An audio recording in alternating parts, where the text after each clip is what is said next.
নবীন বয়সে আপনাদের ছেলের মতো এখানে পিতা সমতুল্য যারা আছেন আপনাদের স্মরণে আমার এই আধুনিক সন্তানের প্রণাম গ্রহণ এবং আমার মা যারা আছেন আমাকে আশীর্বাদ করবেন, আমার অনেক ভুল ত্রুটি হয়, নিজ জন্য ক্ষমা করবেন।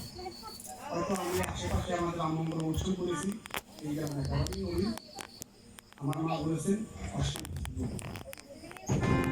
শ্রবণ করবেন, ভালো পালা, আপনাদের মঙ্গল হবে, আমাদের মঙ্গল হবে।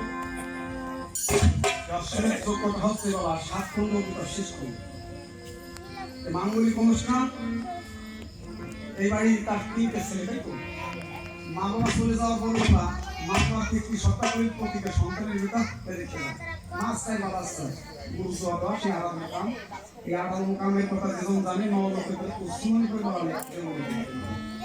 মা বাবা চলে যাওয়ার পর প্রতিটা সন্তানের ভিতর মাছ চায় বাবা চাই রেখে যায়। তাই এহকালে পরকালে চলে গেলে আসলে তো মা বাবা ঋণ তো বাবা কখনো শোধ করা যায় না, তাই তো?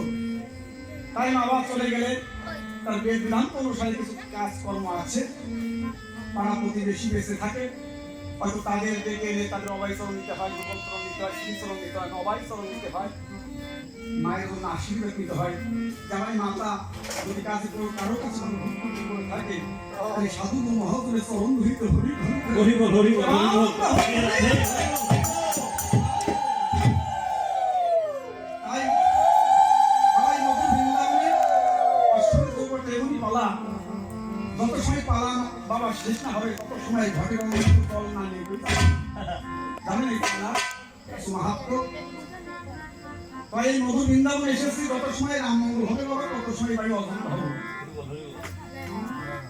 আর 3টি ছেলে রাম মঙ্গল চলাকালীন এখানে বাবা থাকবেন, হয়তো আপনাদের কিছু পেতে হবে, কিছু দিতে হবে। এই পাড়া প্রতিবেশী এখানে আছে, সাধুগুলো বৈষ্ণব আছে, তা আপনারা এখানে থাকবেন, এদের সাথে আপনারা একাত্মতা ঘোষণা করবেন, আমরাও আপনাদের সাথে একাত্মতা ঘোষণা করব। পরমী বৈষ্ণবী শঙ্কর এবং শঙ্করী। শঙ্করী বলছেন প্রভু পিতাযুগে ভগবান শ্রীকৃষ্ণ রামলীলায় অবতীর্ণ হয়ে যে মধুর লীলা করেছিলেন শুনতে আমার মনে বাসনা জেগেছে। শঙ্কর বলছেন দেবী তুমি পরমী বৈষ্ণবী। ভগবান শ্রীকৃষ্ণ রামলীলায় অবতীর্ণ হয়ে লঙ্কায় গিয়ে ঘোরতর যুদ্ধ করে রাবণ কুম্ভকর্ণকে নিজ হস্তে নিধন করে সীতা দেবীকে উদ্ধার করে অযোধ্যায় এসে মা সীতাকে বাম ভাগে রেখে রাজকাজে নাশ করেছিলেন। সময় কুটির চক্রান্তে রামচন্দ্র শুনতে পেলেন সীতাদেবী কলঙ্কির কথা। সীতাদেবী কলঙ্কিনী, সীতাদেবী বিচারিণী কেন কথা শ্রবণ করি বাবা দয়াময় রামচন্দ্র সহ্য করতে পারলেন না। এই প্রজাদের মনসন্তুষ্ট করবার জন্য 5 মাসের গর্ভবতী অবস্থায় আমার দয়াল হরি আমার মা সীতাকে দিয়েছিলেন বনবাস, অর্থাৎ বনবাস দিয়ে রত্ন সিংহাসন ত্যাগ করে মনে মনে বাবা দুশ্চিন্তা করেছিলেন। সীতাদেবী 10 মাস ছিলেন রাবণের কুটিরে। এই প্রজাদের মনসন্তুষ্ট করবার জন্য 5 মাসের গর্ভবতী অবস্থায় আমার মা সীতাকে দিয়েছিলেন বনবাস, অর্থাৎ নির্বাসন যে রত্ন সিংহাসন ত্যাগ করতে মনে মনে দুশ্চিন্তা করেছিলেন। এত মতো অবস্থায় অবস্থমানে সুগণিত হলো। গুরুদেব আসেন, বসে রত্ন সিংহাসনে। রাম তব অযোধ্যায় পদার্পণ করেছি বলবার জন্য নয়। যেহেতু মম কোঠের আগমন গুরুদেব লক্ষণ সীতা সহ বনে গিয়ে যে কার্যাদি করেছেন দাস বন করতে এই মম কুঠির আগমন। গুরুদেব সে বড় দুঃখের কথা। রাম লক্ষ্মণ সীতা গিয়েছিল পঞ্চবনের বন করেছিল একটা কুঠির নির্মাণ। রাবণের ভগ্নী শূর্পণখা ভূষণ করতে সে রাম লক্ষ্মণের রূপে মুক্ত হয়ে বিবাহ করতে এসেছিল, অর্থাৎ প্রতিবরণ করতে এসেছিল। সীতা হলো বাদী, সীতা বাদী হলো। হ্যাঁ, তাই সীতা যখন বাদী হলো ওই শূর্পণখার রাক্ষসী সীতাকে গ্রাস করবার জন্য গিয়েছিলেন। ঠাকুর লক্ষণ রেগে দিয়ে তরবারি দিয়ে না কাটে কান কেটে দিয়েছিলেন, অর্থাৎ শ্রবণ দিয়েছিলেন। সে একমাত্র ব্রাহ্মণ না করিয়া লঙ্কাইতে ধরেছিল রাবণের পায়, রাবণের কাঠাঙ্গ দেখে অঙ্গ চলে যায়। বুঝতে পেরেছেন? রাবণের কাঠাঙ্গ দেখে অঙ্গ চলে যায়। তখন ওই মারিচ রাক্ষস সহায় করে রাবণ পঞ্চবটির কোণে এসে মণির রূপ ধারণ করে ছলে বলে কৌশলে সীতাকে হরণ করে নিয়ে চলে যায় মণিবা। তখন বড় হতাশায় ছিলাম। তখন আমি জটায়ু পাখির কাছে সংবাদকে নরমানব সঙ্গে করে রাজপথন করে সাগর বন্ধ হয়ে পড়ে লঙ্কাইতে ভয়ঙ্কর যুদ্ধ হয়ে পড়ে রাবণ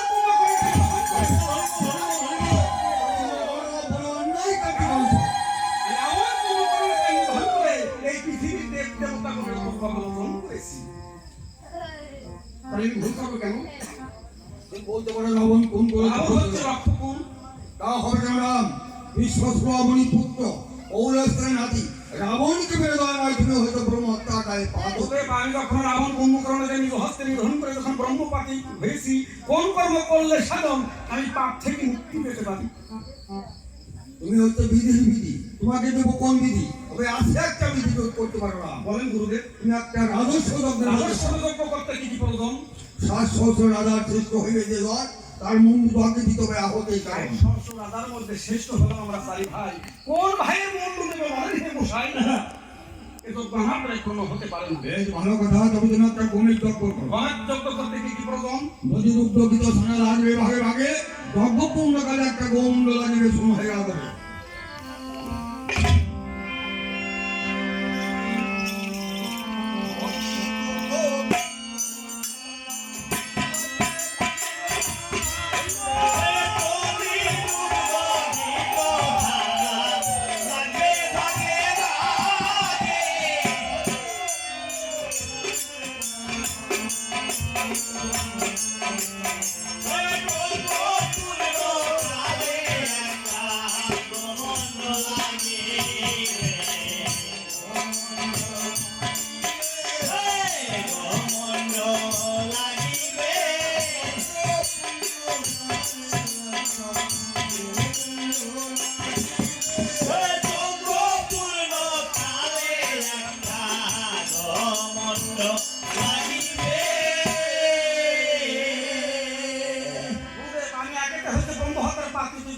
আপনি দিয়ে যান আমাকে একটা গোহত্যা, এসে একটা নারী হত্যার বিধান দিয়ে যাতে রামচন্দ্র তিনি জগতে পাপি জড়িত থাকতে পারে, এ যোগ্য আমার দ্বারা কম হতে পারে না।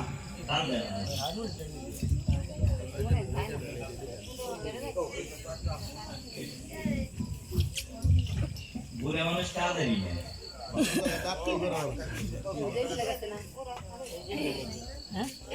যোগ্য আমার দ্বারা পূর্ণ হতে পারে না। বেশ ভালো কথা, তুমি তো একটা অশ্বমেধ যজ্ঞ করো। অশ্বমেধ? আমার পাঠশালায় অনেক অর্থ আছে, যে অশ্বনী আপনি যজ্ঞ করলে ভালো হয় সেই যজ্ঞটা আপনি। এই অশ্ব হবে না রাম, তাহলে ইন্দ্রের অমরাপুর হতে অষ্টবর্ণের অশ্বনান করতে হবে। অষ্টবর্ণের একটা অশ্ব, তাই তো? হ্যাঁ। তাহলে যে অষ্টবর্ণের অর্থাৎ রোগ শোক জাতি কুল হিংসা বর্ণ ইন্দ্রা, এই তো 8টা বর্ণের এই অশ্বে এই অশ্বনে এখানে জয়পত্র লিখন করে অশ্বের ভালো লাগে বীজপত্রগুলোকে চতুর্দিক জয় করতে পাঠিয়ে দাও। বীজপত্রগুলো যখন চতুর্দিক জয় করে ফিরে আসবে, অশ্বের মুন্ডু দরজে পূর্ণ আহুতি দিতে হবে। তবেই যজ্ঞ। তবে যজ্ঞ পূর্ণ হবে। তাই গুরুদেব বললেন এখন জয়পত্র আর একটা কর্ম করতে হবে সাধন। অর্থাৎ এই দুটো অশ্বে ভালো জয়পত্র লিখতে হবে। তাই রামচন্দ্র বলেন গুরুদেব আপনি যখন সংকল্প করেছেন বলেছেন, তাই আপনি সংকল্প করে দিন, হয়তো আমি পরে কিছু লিখে দেব। তাই বা বললেন কি স্বর্ণ সীতা বাম ভাগে রেখে যদি শত্রুদের জয়ের চতুর্দিকে জয় করিয়া যখন অযোধ্যায় আসবে, তবেই তো আপনার যজ্ঞ পূর্ণ হবে, তাই তো? তাই বা গুরুদেব লিখতে লাগলেন অযোধ্যাতে রামচন্দ্র তাড়াতাড়ি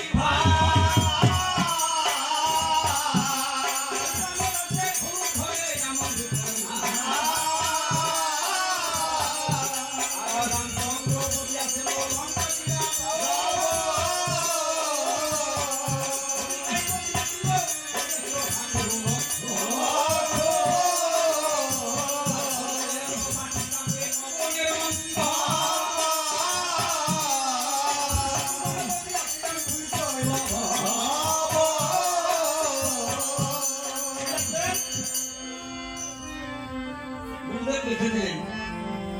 দয়া ধরে রামচন্দ্র বলেন তাই আমিও কিছু লিখতে চাই। তো বলেন লেখো। তাই লিখতে লাগলেন অহংকারের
দিয়ে চতুর্দিকে জয় করবার জন্য পাঠিয়ে দিচ্ছেন।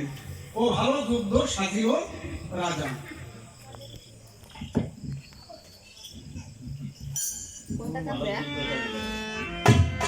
ভালো যুদ্ধ সাজিও রাজা। ও ভালো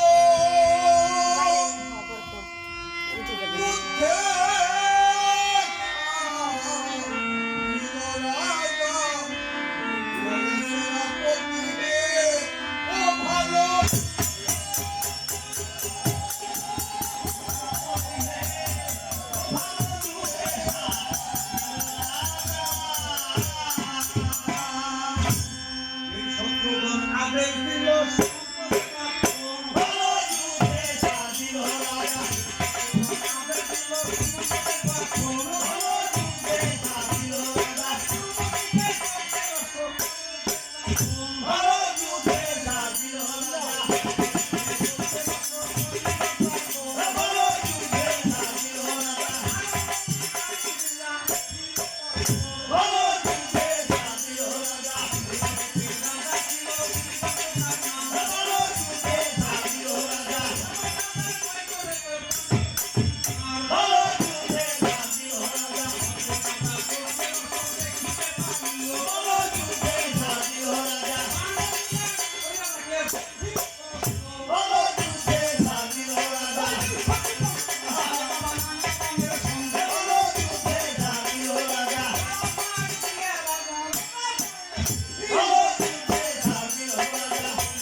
ঠাকুরের সাথে আমাদেরকে পরিচয় করে দিলাম।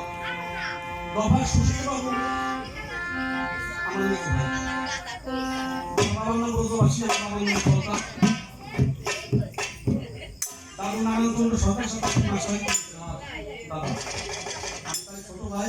আর দাদু শিশু ঠাকুর ছোট বলের বাবা সাথে লোক আমার গুরুদেব, যদিও এনার বয়স হয়ে গেছে বাবা, তারপরে মোটামুটি সাধু বৈষ্ণবের চরণ ধরে নিবার জন্য একমাত্র নামের সাথেই চলতেছে। আমার গুরুদেবকে সবাই আশীর্বাদ করবেন। যতদিন উনি বেঁচে আছে রাম কষ্ট করতে হলো সাধু বৈষ্ণবের চরণ ধরে জীবন চালাতে হয়।